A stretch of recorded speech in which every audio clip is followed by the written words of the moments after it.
Okay guys, so Merry Christmas. So karon na Christmas, mas na-enjoy nako ang mag-prepare og food. So akong gililuto karon kay sisig. So sisig or pig face. So kuha na siya special Elmer Shocks sisig ni siya. So ako sa ning gipakupsan, gisugba kunya before siya gimix og sisig. So ang granules ani, no? Kuan kayo ang pig ears ani. So guwapo kayo niya. Kanina nasa ni siya ay green chili peppers. So dilawan na to guys. Be? Oh. First bite, oh. Flats. Ay, may ay. Na palit. Butangan sa nako ni Elmer Shocks na hot sauce kay para daog guys.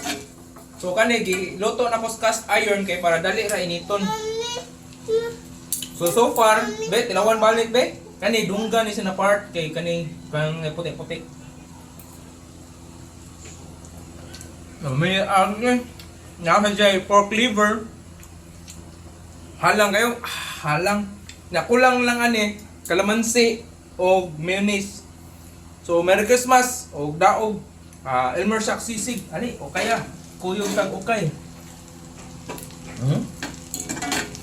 Lamay ka no? O kanaw? Kana na part? Wala sa dunggan. Kani na part.